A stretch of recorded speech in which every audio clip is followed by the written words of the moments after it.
Et si on parlait de sport ?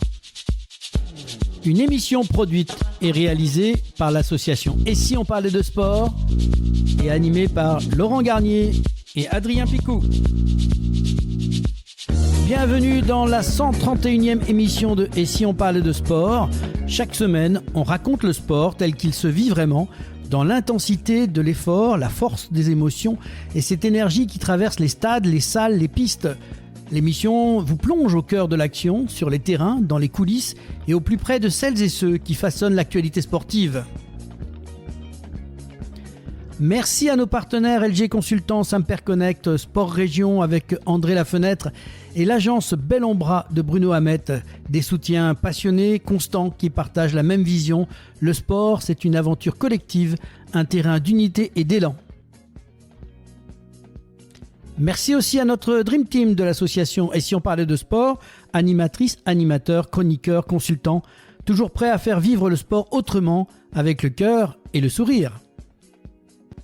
Et n'oubliez pas notre campagne de Venez supporters de l'émission Et si on parlait de sport. Cette aventure, c'est aussi la vôtre, alors on compte sur vous. J'ai le plaisir d'accueillir à mes côtés notre présidente Claire Sévrac qui a un message à vous faire passer. Bonjour Claire. Bonjour Laurent. Je vais vous parler du lancement de la campagne de dons Devenez supporters. Donc, comme vous le savez, un club n'avance pas sans ses supporters et notre émission non plus. En nos chroniques, nos interviews et reportages touchent aujourd'hui des milliers d'auditeurs chaque mois, mais pour continuer à exister et aller encore plus loin, nous avons besoin de vous, chers auditeurs. Pourquoi nous soutenir ? Parce que vous aimez notre ton authentique, nos interviews humaines, nos sujets engagés. Vous croyez comme nous que le sport ne se résume pas uniquement à la performance et aux grands titres. Vous avez accès à un média indépendant et de proximité. Vous savez que sans financement, même la plus belle passion ne peut être pérenne et qu'avec votre soutien, on peut continuer à produire du contenu qui rassemble avec des épisodes chaque semaine, donner la parole aux acteurs de terrain partout en France, investir dans du matériel, se déplacer, couvrir les événements, lancer de nouveaux formats pour encore mieux raconter le sport. Alors si vous souhaitez que l'aventure continue et monte en qualité, rejoignez notre club des supporters et soutenez l'émission à hauteur de vos moyens parce qu'ici, pas de minimum, pas de maximum, chacun donne ce qu'il veut, ce qu'il peut. Alors rendez-vous sur Hello Asso ou notre site internet, cliquez sur Devenez supporter et faites un don. Chaque euro nous rapproche de notre mission. Merci. Installez-vous, montez le son. Le coup d'envoi est lancé ensemble. Et si on parlait de sport ? Au sommaire de cette nouvelle émission, en première mi-temps, et si on parlait de sport, il y a parfois dans le sport des atmosphères qui rappellent le cinéma. Aujourd'hui, un souffle de grand bleu plane sur notre émission, cette sensation de beauté brute, de profondeur, de silence habité.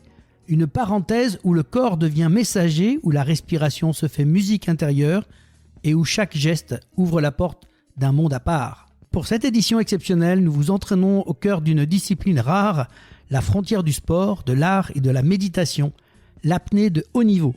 Une plongée dans un univers où le temps se dilate, où le mental devient souverain et où les limites ne cessent d'être repoussées.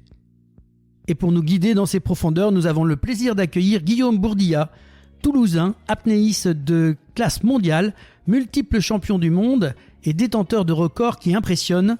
Un voyage entre profondeur, maîtrise et philosophie de vie. Installez-vous, respirez profondément, on plonge.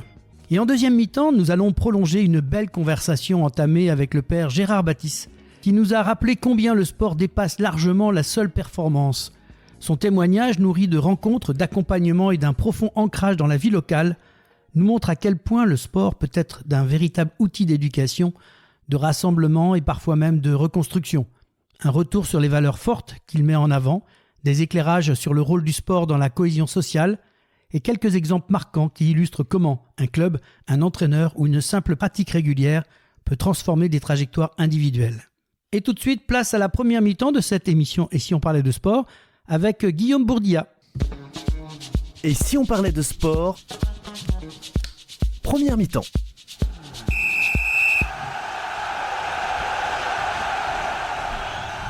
Retour sur le plateau de Et si on parlait de sport, comme un air de Grand Bleu, ce film touchant et emblématique, fidèle à Luc Besson. Aujourd'hui, une émission exceptionnelle puisque nous vous emmenons dans l'univers où le silence devient respiration, où chaque seconde s'étire, où la maîtrise de soi repousse les frontières du possible, l'apnée de haut niveau.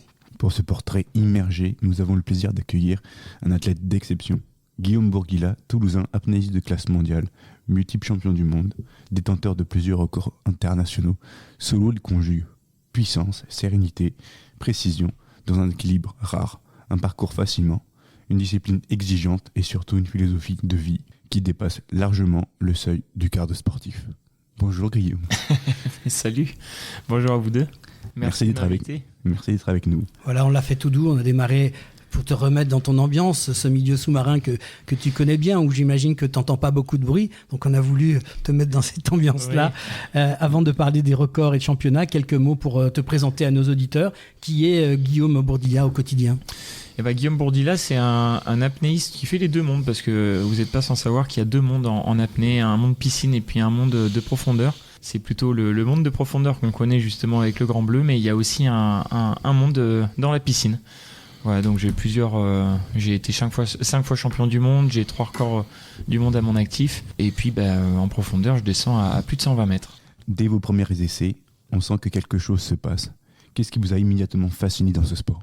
Moi, ce qui m'a fasciné, c'était justement le fait d'avoir des personnes qui étaient presque considérées comme des surhommes, pouvoir descendre à des profondeurs qui étaient juste inimaginables, parce que quand on va poser un bateau et puis on essaie de poser l'ancre au fond de la mer, déjà quand il y a 5 mètres, la plupart des gens sont effrayés, et moi c'était le cas. Moi j'avais peur de mettre un pied dans l'eau à cette époque, donc voilà, c'est ce qui m'a poussé à devenir comme eux et à m'essayer et à me dire pourquoi pas moi. Justement, c'est un peu méconnu l'apnée, et pour un certain nombre de personnes candides comme je le suis, on a ces images du Grand Bleu bien évidemment, mais comment pour toi est née cette rencontre avec cette discipline ? Comment on vient à se dire je vais plonger, je vais être en apnée, j'ai bloqué ma respiration ?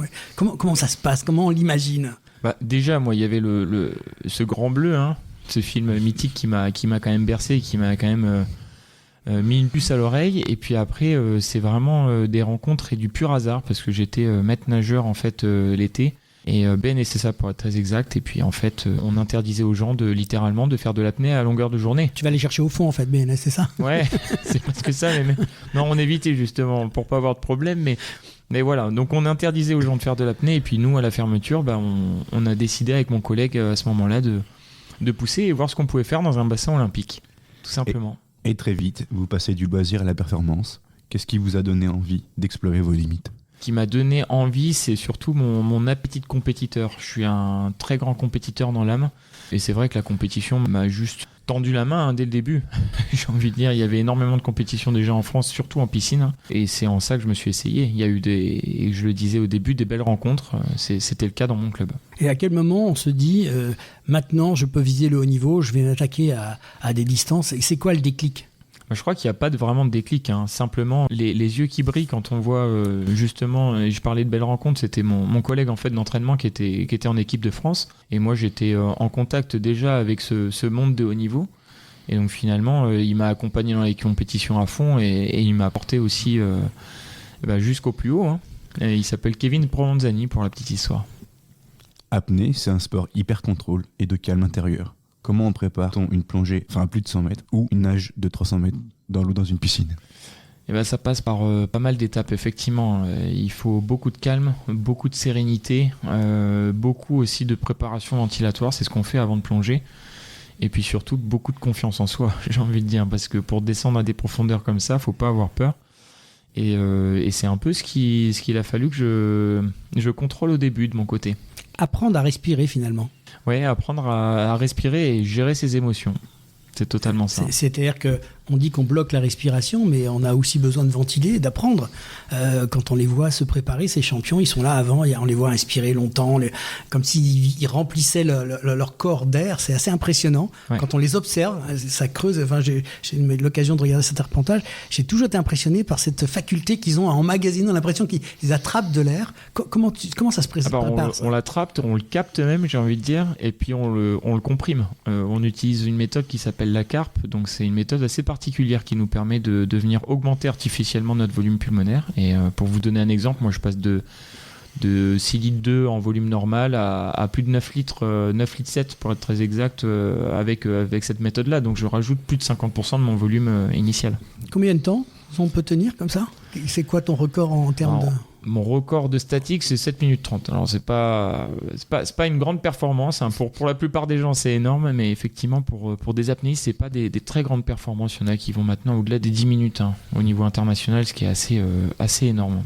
Vous détenez plusieurs records du monde. Parmi toutes ces performances, laquelle vous a le plus transformé? Je crois que c'est...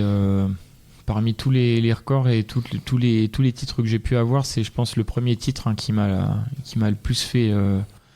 qui m'a mis la larme à l'œil, véritablement, puisque Kevin Provenzani, qui était en équipe de France, était aussi ostéopathe de l'équipe de France avant. Donc il est passé ostéopathe à athlète, et puis il est redevenu ostéopathe quand je suis rentré à mon tour dans l'équipe. Puis c'était tout simplement mon binôme d'entraînement, quoi. Donc la première fois que je suis devenu champion du monde, c'est-à-dire au bout de 3 ans de pratique, il était ostéo à ce moment-là de l'équipe de France et au bord du bassin. Donc je vous laisse imaginer ce moment de partage qu'on a eu, parce que on souffre ensemble à l'entraînement. On part de zéro et on monte jusqu'à la première place mondiale. Donc c'était juste incroyable. Impressionnant. L'apnée, on dit souvent que c'est aussi un sport méditatif, finalement. Qu'est-ce qu'on ressent quand on plonge dans ces profondeurs, ces moments où il n'y a plus de bruit, comment ça se passe?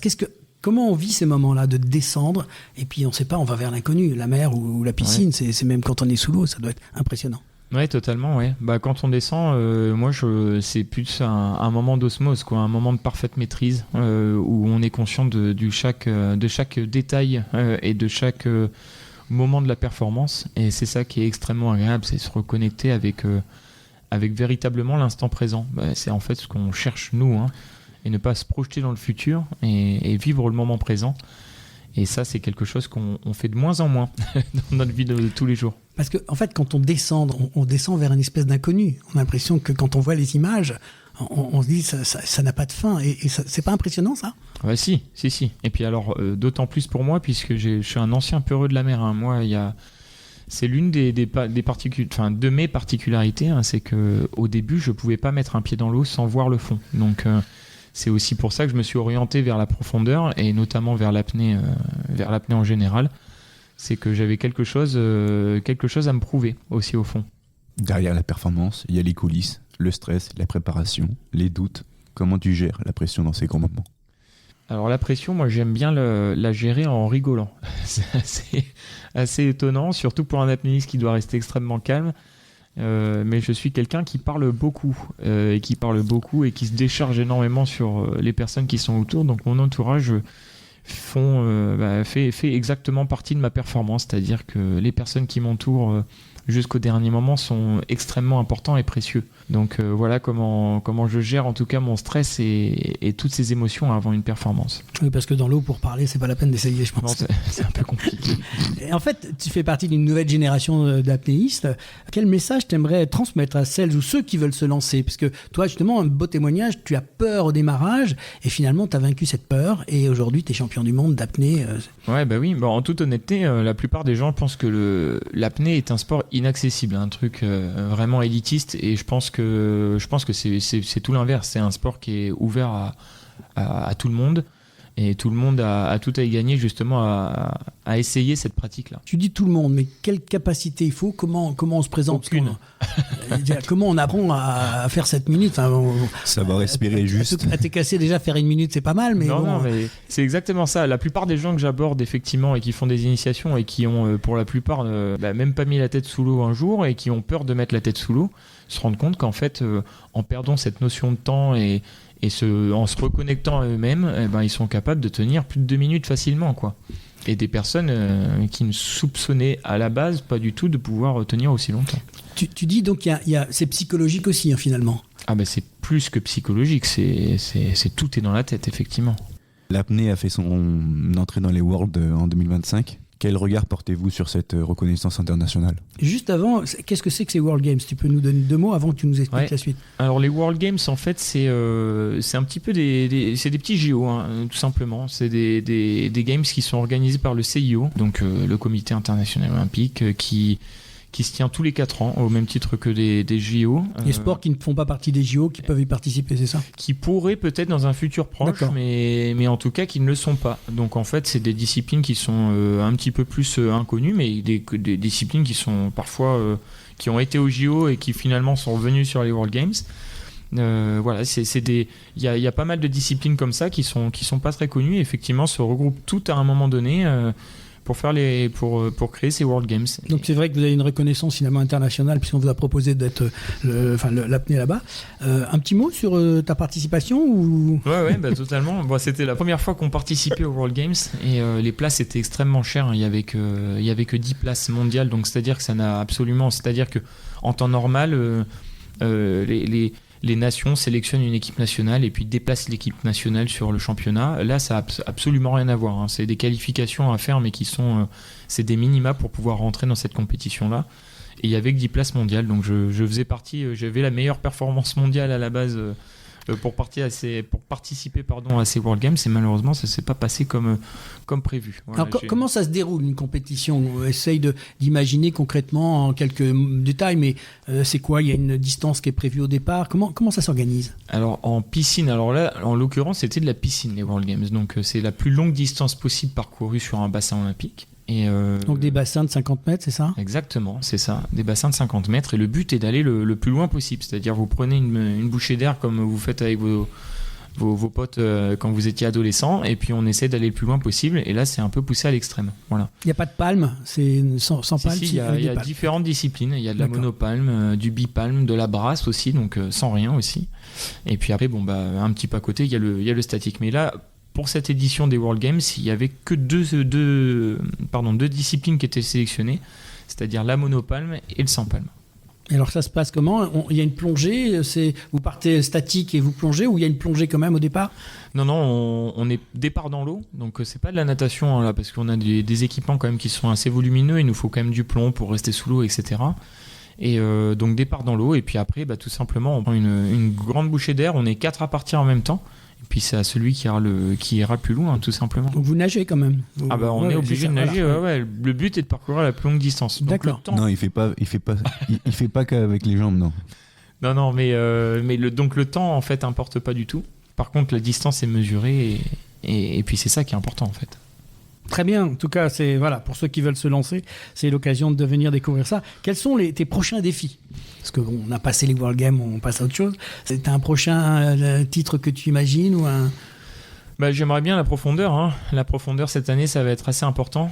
Je me relance encore une dernière fois là, dans une saison piscine, donc ça se terminera en mai prochain, où on aura les championnats du monde. Et puis après, il y aura la saison profondeur. Et puis là, le but sera d'essayer d'aller chercher un record du monde que j'ai loupé il y a 3 ans à très très peu de choses, mais que j'aimerais beaucoup aller chercher cette année. C'est quoi la barre du record du monde aujourd'hui? La barre du record du monde, elle est à 126 mètres aujourd'hui. Donc, détenue par un Français ou Détenue par un Français, ouais. Arnaud Gérald, il s'appelle. D'accord, faut le garder alors. Juste avant de conclure, tu peux nous raconter ce qui s'est passé il y a quelques semaines en Corée du Sud? J'étais invité pour une compétition à l'autre bout de la planète, effectivement. Donc c'était encore une compétition piscine, parce que là, en fait, on est un peu dans la saison creuse, disons dans la saison hivernale. Et la saison hivernale, c'est plutôt piscine. L'eau est froide, on peut pas vraiment descendre au fond, quoi. C'est plus compliqué. Donc j'ai été invité effectivement sur cette compétition-là. C'était l'Asian Championship, ils appellent ça. Donc c'est en fait... la compétition asiatique finalement d'apnée piscine, et puis où j'ai fini une fois premier, non même 2 fois premier, je sais même plus compter, 2 fois premier, une fois deuxième et une fois troisième, donc c'était une belle compétition, une belle réussite en tout cas. Ouais. Si vous devez résumer votre philosophie de vie en une phrase, ça serait laquelle? Je crois respirer correctement. C'est vraiment ça. Apprendre à respirer correctement, et je pense que même moi en tant qu'apnéiste, par moment on reste un peu trop la tête sous l'eau, et respirer ça fait aussi du bien. Et au-delà du crossfit, puisque Adrien l'a dit, tu fais du crossfit, est-ce qu'il y a d'autres sports qui t'intéressent, que tu as fait ou que tu pratiques en complément de ton activité ? Alors oui, j'ai fait beaucoup d'escalade dans le passé. Ça, j'ai beaucoup aimé. De l'escalade du bloc notamment. Parce que je suis, contrairement à ce qu'on pourrait penser, je suis assez nerveux comme garçon. Et en fait, voilà. Et après, du vélo de route. Et j'aime beaucoup le vélo de route aussi. Ça, c'est un truc que j'aime beaucoup. Ouais. Un dernier mot pour conclure ? Non, merci à vous de m'avoir invité sur cette émission. Et puis, voilà, j'espère encore battre de nouveaux records. Et puis, je propose en tout cas à tout le monde de vraiment découvrir cette discipline qui est encore une fois ouverte à tous. En tout cas, on prend date. Si tu gagnes un record du monde, tu nous feras le plaisir de venir nous l'annoncer dans l'émission à l'occasion. Grand plaisir. Ça nous fera très plaisir de te recevoir. Merci Guillaume pour ce témoignage rare et respirant qui nous rappelle que le sport n'est pas qu'une histoire de chiffres et de podiums, mais aussi une quête intérieure, une discipline de confiance et de sérénité. Tu incarnes parfaitement cette idée qu'en retenant son souffle, on peut apprendre à mieux respirer la vie. Bonne chance pour la suite de ta carrière et merci d'avoir partagé ce voyage profond avec nous. C'était Si on parlait de sport avec Guillaume Bourdila. À très vite pour un nouveau portrait inspirant. Merci beaucoup. Merci beaucoup. On se retrouve dans quelques instants pour la deuxième mi-temps de l'émission avec le père Gérard Baptiste. Ne bougez pas, c'est la mi-temps. Retour rapide au vestiaire, on reprend son souffle. Et à tout de suite dans Et si on parlait de sport ? Et si on parlait de sport ? Mi-temps.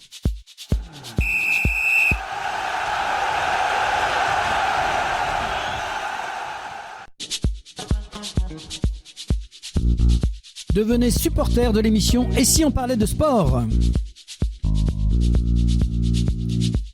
Depuis plus de 125 émissions, l'équipe de Et si on parlait de sport fait briller le terrain médiatique des sportifs, des entraîneurs, des dirigeants, des bénévoles, toutes celles et ceux qui font battre le cœur du sport au quotidien.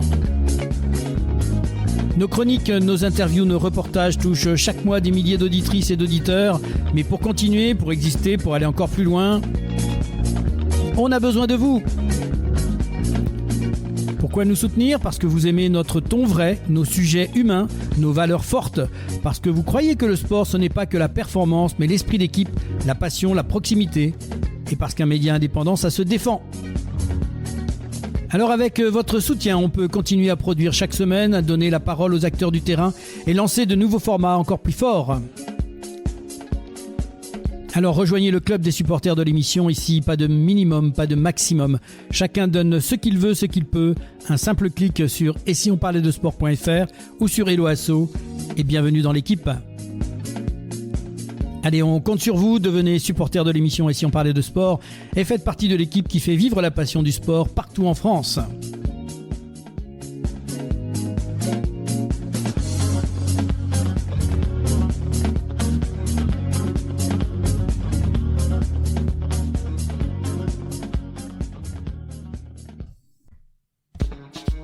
Et si on parlait de sport ? Deuxième mi-temps.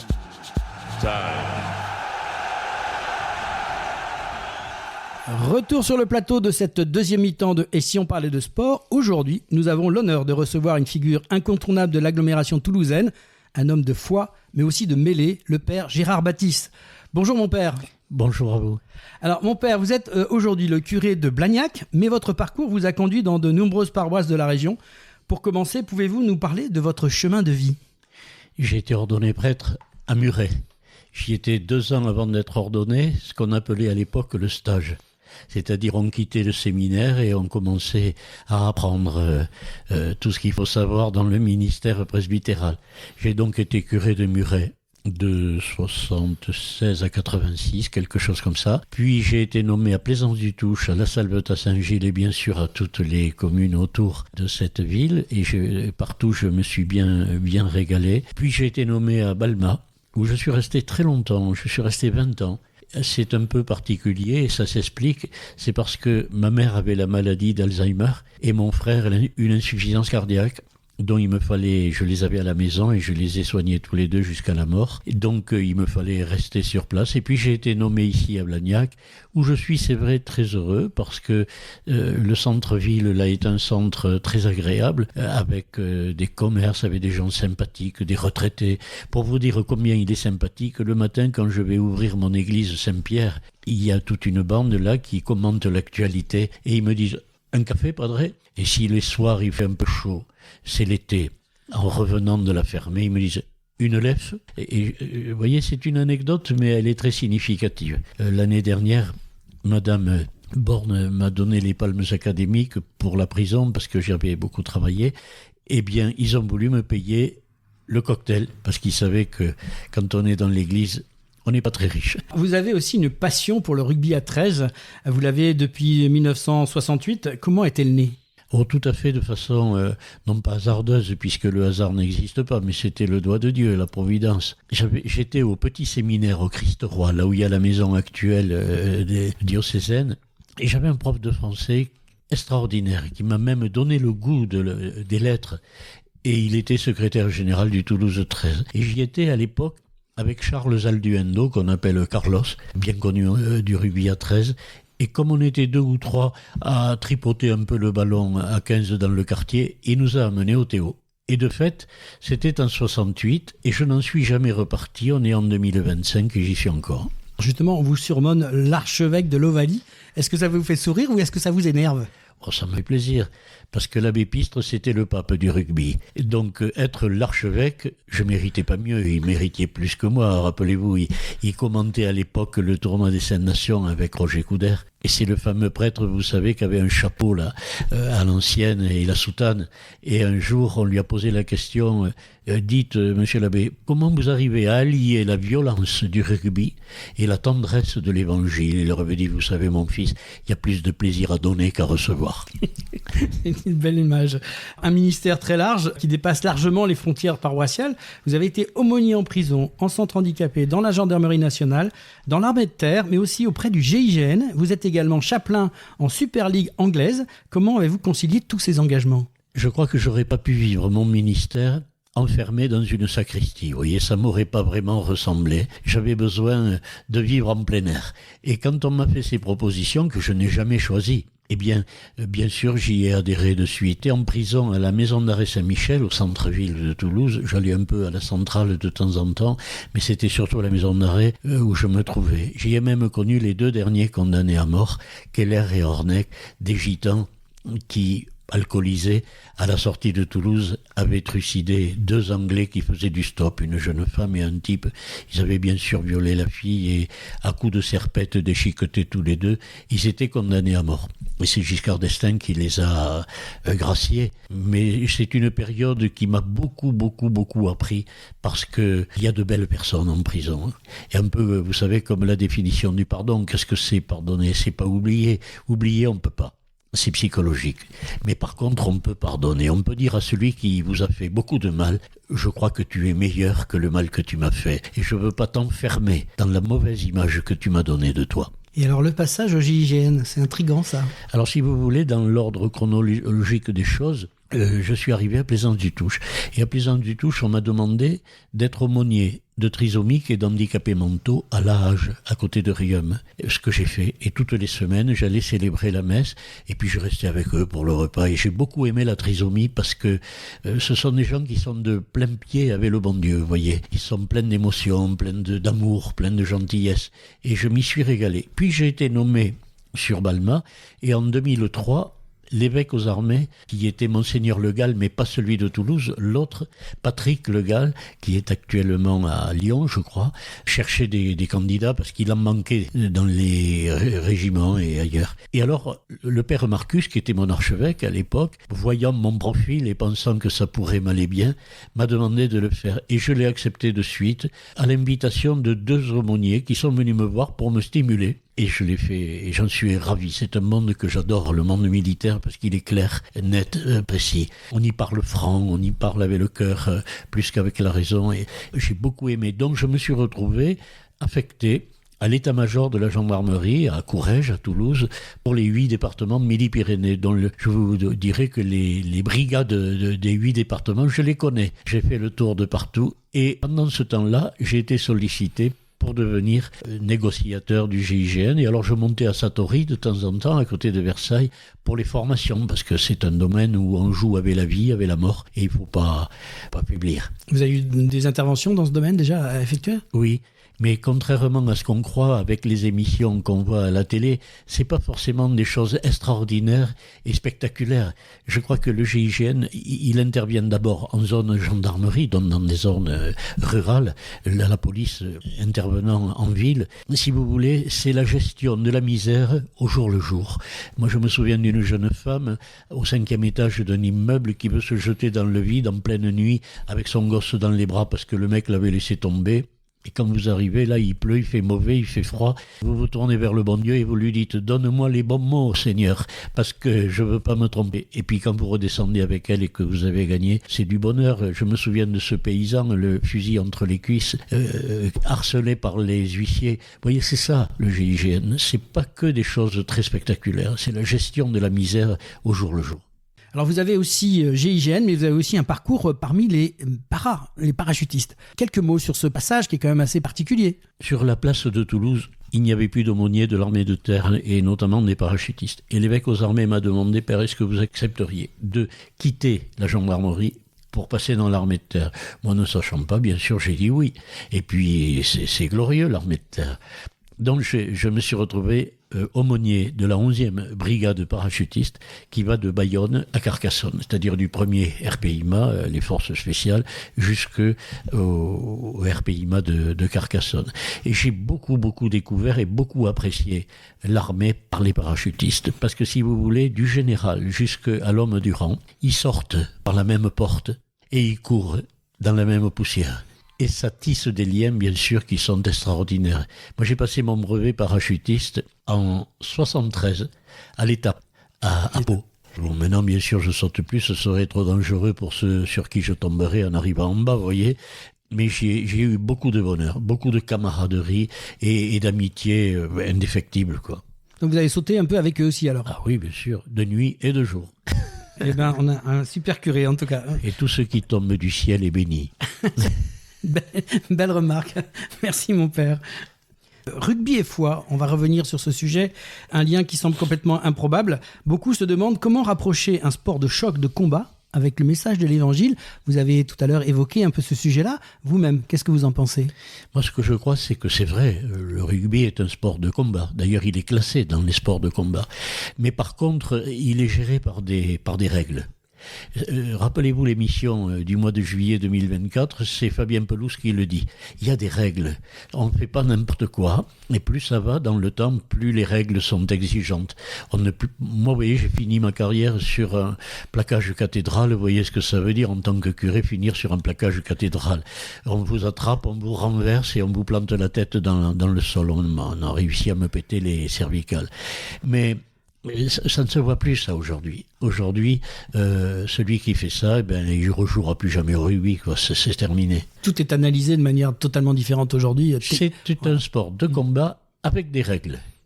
Alors, vous en parlez tellement avec passion, on sent que le rugby a façonné votre foi autant que votre foi a façonné votre engagement dans le rugby. Tout à fait.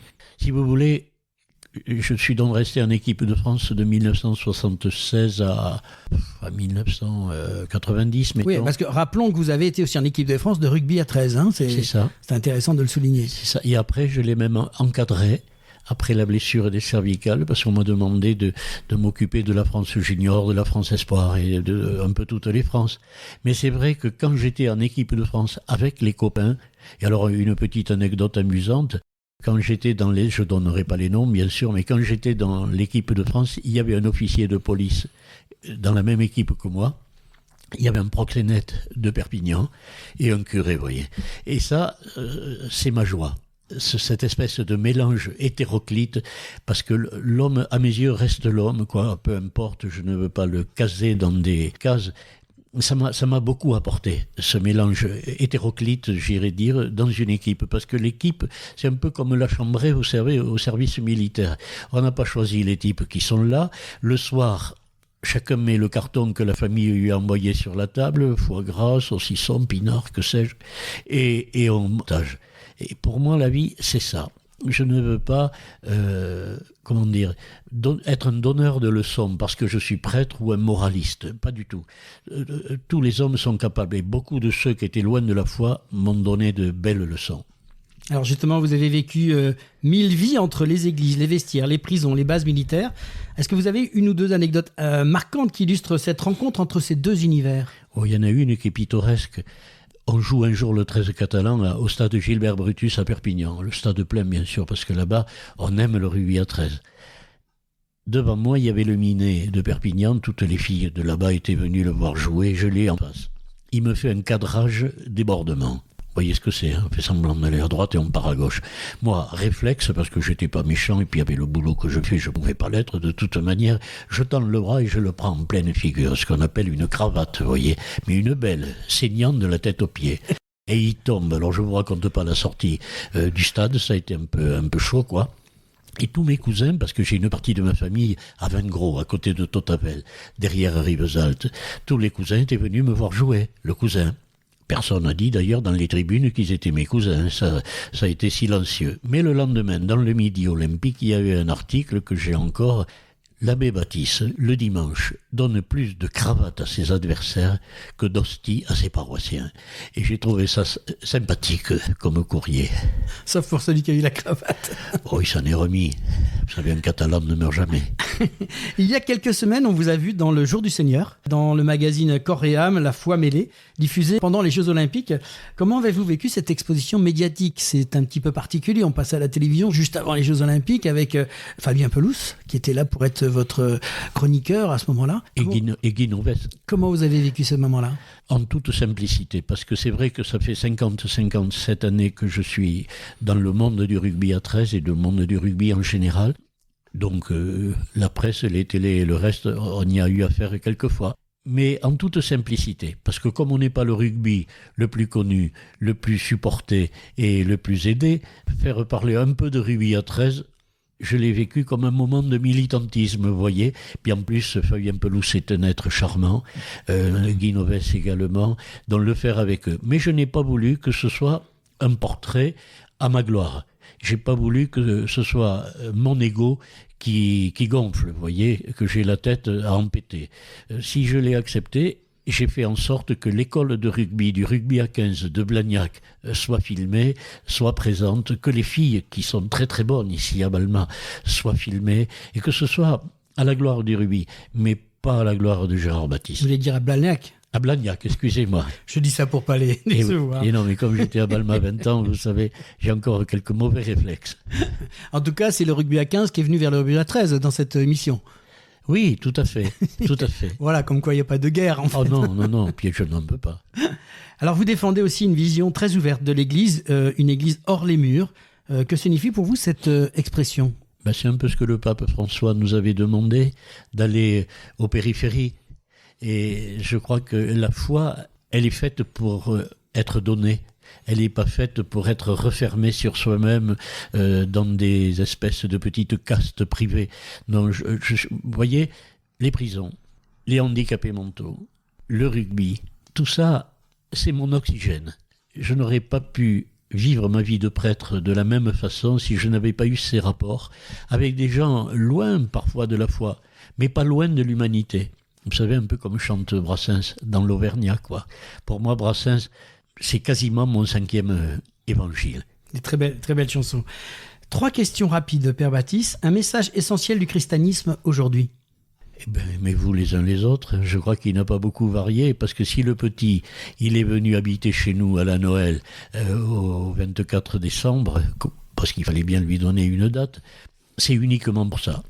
Et je suis sûr que quand je vais arriver devant lui, parce que j'arriverai devant lui, pour ne pas aller au ciel, il faut le faire exprès.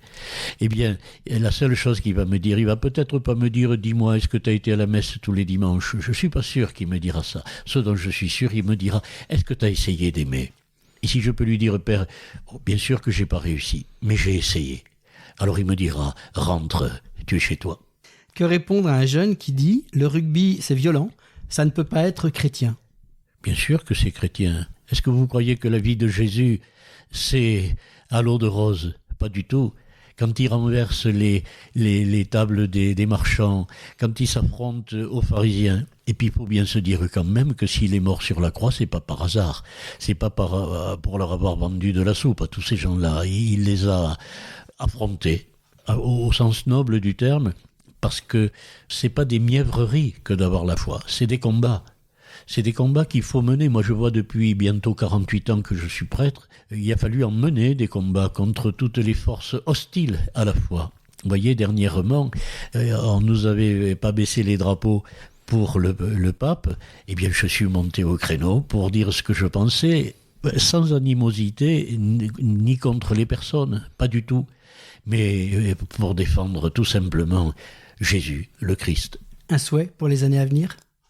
Qu'on laisse un peu de côté les ordinateurs, peut-être, qu'on se penche davantage vers l'homme et qu'on mette l'homme au centre de nos préoccupations. Hier, j'écoutais à la radio une petite mémé est morte dans la rue parce qu'elle n'arrivait plus à payer son loyer et qu'on l'a mis à la porte de sa maison. Et voyez, j'aimerais que notre humanité ait un peu plus de tendresse dans le cœur et un peu moins de réponse à tout. Moi, je me méfie de ceux qui ont réponse à tout. Remarquez, ici dans la région, il n'y en a pas trop. Ils habitent à Paris et ils font de la politique. Un beau message avant Noël qui arrive dans quelques semaines. Qu'est-ce que message que vous pourriez envoyer comme ça ? Oh, tout simple. Le secret du bonheur, c'est de faire celui des autres. C'est ni le pognon, ni le pouvoir, ni le paraître, ce que moi j'appelle le cancer des 3 P. C'est pas ça qui nous rendra heureux. Ce qui nous rendra heureux, c'est de partir avec la conscience en paix. Parce que si c'était à refaire, on referait pareil, on referait la même chose. C'est toujours, c'est d'aimer. C'est d'aimer, c'est-à-dire de s'oublier et de donner sa vie pour les autres. Le secret du bonheur, c'est de faire celui des autres. Merci mon père pour votre sincérité, votre engagement et ce témoignage extraordinaire. Vous incarnez un pont unique entre la foi et le sport, entre les valeurs humaines et le dépassement de soi. C'était « Et si on parlait de sport ?» la deuxième mi-temps avec le père Baptiste, aumônier, éducateur, homme de terrain. On se retrouve très vite la semaine prochaine pour une nouvelle émission. C'est la fin du match et de cette 131e émission de « Et si on parlait de sport ?» Et si vous me le permettez, au rugby à 13, on m'a demandé d'être le chaplain de l'équipe. Et dans le championnat britannique, il faut que tous les clubs professionnels aient un chaplain. C'est celui qui s'occupe de la tête, pas que des jambes, vous voyez. Et c'est un rôle qui me plaît infiniment, le chaplain. Parce qu'avant de rentrer sur le pré, à Ernest Vallon, et en sortant du pré, on me demande de les faire prier. Et je trouve ça merveilleux. J'aurais jamais cru que dans le rugby à 13, je serais amené à faire prier l'équipe. Eh bien écoutez, nous on va vous demander de prier pour cette émission en tout cas de « Et si on parlait de sport ?» On est très content de vous avoir reçu dans cette émission, très touché de votre témoignage. On vous dit à très bientôt et puis on espère vous retrouver à l'antenne. Et merci à vous, ne changez pas. Merci. Restez jeunes. C'était « Et si on parlait de sport ?» la deuxième mi-temps avec le père Gérard Baptiste, aumônier, éducateur, homme de terrain. On se retrouve très vite la semaine prochaine pour une nouvelle émission. C'est la fin du match et de cette 131e émission de « Et si on parlait de sport ?» Et si on parlait de sport ? Fin du match. C'est la fin du match et de cette 131e émission de « Et si on parlait de sport ?» Un grand merci à nos invités du jour, Guillaume Bourdilla et le père Gérard Baptiste. Merci pour vos voix, vos parcours, vos témoignages et vos passions. Merci à vous, auditrices et auditeurs fidèles. Continuez à liker, commenter, partager. Surtout, abonnez-vous à notre chaîne YouTube. C'est vous, notre moteur. On compte sur vous pour passer l'audience au plus haut. Merci à nos partenaires, LG Consultants, Imperconnect, le magazine Sport Région avec André Lafenêtre, l'agence Bellombra avec Bruno Hamet. Vous aimez « Et si on parlait de sport ?» Passez de l'autre côté du micro et devenez vous aussi membre ou supporter de l'association. Parce que « Et si on parlait de sport ?» ce n'est pas qu'une émission, c'est une communauté de passionnés qui fait vibrer le sport sous toutes ses formes. En nous rejoignant, vous aidez à valoriser ces acteurs, à raconter ses plus belles histoires et à faire grandir cette aventure collective. Rejoignez-nous dès aujourd'hui et faites battre le cœur du sport avec nous. On se retrouve très bientôt pour un nouveau numéro de « Et si on parlait de sport ?» votre rendez-vous où la passion du sport se conjugue toujours avec humanité. À très vite et d'ici là, continuez à vivre le sport autrement.